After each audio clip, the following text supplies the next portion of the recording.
Banyak usaha kecil bermula dari semangat dan produk yang bagus, tapi tetap sepi pembeli.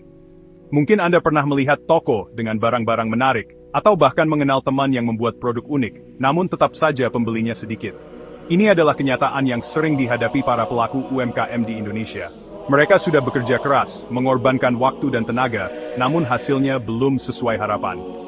Mereka sering berpikir masalahnya di kualitas produk atau modal, padahal ada hal yang lebih mendasar, pasar.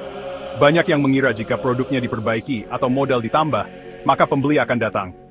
Padahal, tanpa memahami siapa yang benar-benar membutuhkan produk tersebut, semua usaha bisa sia-sia. Banyak pelaku UMKM membuat produk sesuai keinginan sendiri, tanpa bertanya apakah pasar membutuhkannya. Mereka terlalu fokus pada ide dan kreativitas pribadi, sehingga lupa untuk mendengarkan suara konsumen. Akibatnya, produk yang dihasilkan seringkali tidak sesuai dengan kebutuhan pasar. Kegagalan sering terjadi bukan karena produknya buruk, tapi karena ditawarkan ke pasar yang salah, atau bahkan pasar yang tidak ada.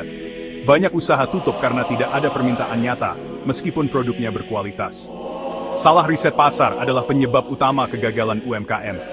Bayangkan membangun kapal megah, tapi mencoba berlayar di padang pasir, bukan kapalnya yang salah, tapi tempatnya. Begitu juga dengan bisnis, produk sehebat apapun tidak akan berhasil jika tidak ada pasar yang tepat. Sebelum bicara strategi pemasaran atau modal, mulailah dari riset pasar. Cari tahu siapa calon pembeli Anda, apa kebutuhan mereka, dan bagaimana perilaku mereka dalam membeli produk. Memahami pasar adalah fondasi utama agar usaha bisa bertahan dan tumbuh. Dengan data dan wawasan yang tepat, Anda bisa menyesuaikan produk, harga, dan strategi promosi agar lebih efektif. Ini langkah pertama agar usaha Anda punya peluang sukses. Dengan memahami pasar, Anda membuka jalan menuju pertumbuhan dan keberlanjutan bisnis yang lebih baik.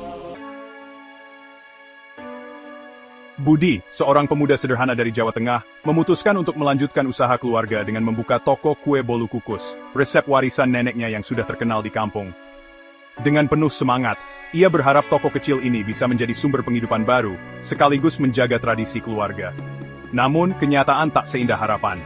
Meski bolu kukus buatannya lembut dan lezat, toko Budi tetap sepi pengunjung, bahkan setelah berminggu-minggu berjualan. Setiap pagi, etalase tetap penuh, dan kue-kue itu jarang berpindah tangan. Budi tak menyerah. Ia mencoba berbagai cara, memberikan diskon besar-besaran, membuat paket hemat, hingga membagikan sampel gratis kepada pejalan kaki yang lewat. Namun, semua usaha itu belum juga membuahkan hasil. Penjualan tetap stagnan, dan Budi mulai bertanya-tanya apa yang salah. Di tengah kebingungan, Budi menyadari satu hal penting. Selama ini ia hanya fokus pada produknya sendiri, tanpa pernah benar-benar bertanya atau memahami apa yang sebenarnya dibutuhkan oleh orang-orang di sekitarnya.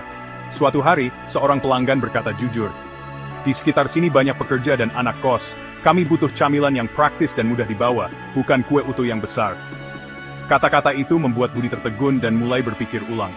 Saat itulah Budi sadar, selama ini ia menjual produk yang tidak sesuai dengan kebutuhan pasar lokal.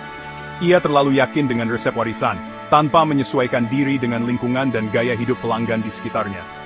Banyak pelaku UMKM jatuh cinta pada produk mereka sendiri, merasa bangga dengan hasil karya, namun lupa untuk melihat kebutuhan nyata di luar sana. Mereka sering terjebak dalam zona nyaman dan lupa beradaptasi.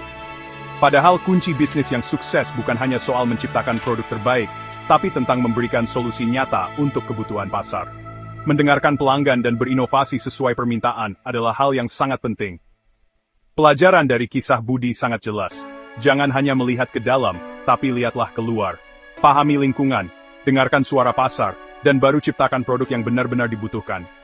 Jangan hanya mengagumi produk sendiri, tapi pastikan ada orang yang benar-benar membutuhkan dan mencarinya.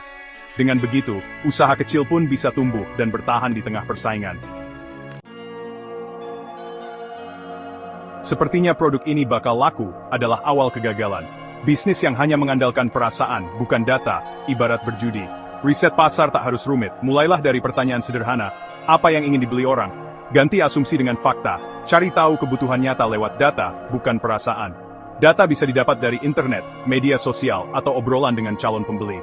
Dengan data, Anda tahu alasan dibalik setiap keputusan bisnis. Tujuan bisnis, memberi solusi atas masalah pasar, bukan sekadar menjual produk.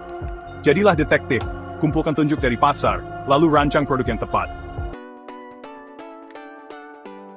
Riset pasar awal sebenarnya bisa Anda lakukan sendiri, tanpa perlu biaya sama sekali, hanya dengan memanfaatkan Google. Ini adalah cara yang sangat mudah dan praktis, terutama untuk pemilik UMKM yang baru mulai atau ingin mengembangkan bisnis.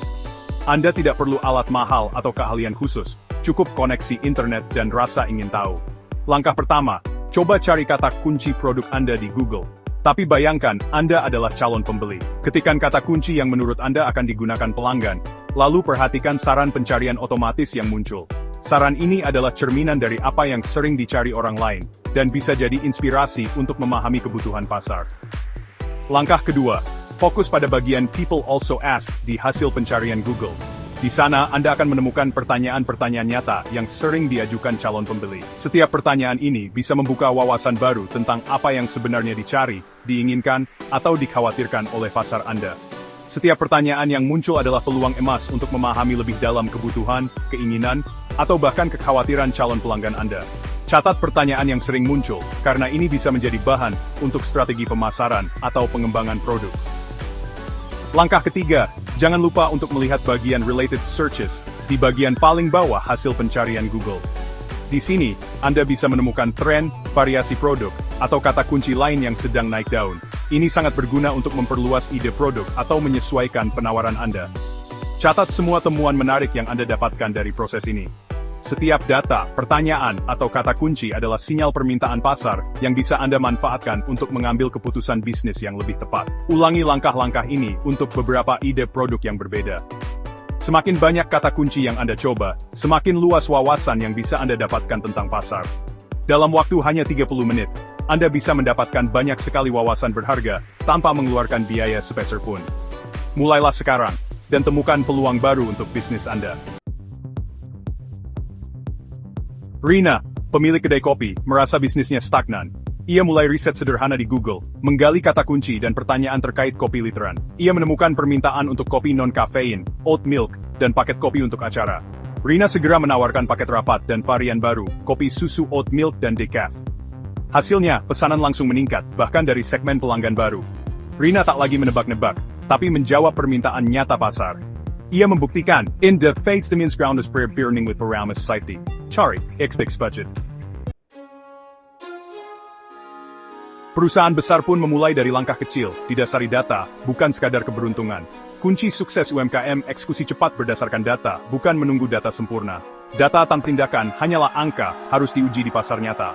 Buat hipotesis dari data, uji dengan produk terbatas, lalu evaluasi hasilnya. Jika berhasil, lanjutkan. Jika gagal, perbaiki dan coba lagi. Jangan buang waktu dan modal untuk berjudi. Gunakan strategi berbasis data. Mulailah riset sebelum produksi, dengarkan pasar, dan temukan produk yang benar-benar dicari. Di era digital, yang menang adalah yang paling cepat mengeksekusi ide berbasis data.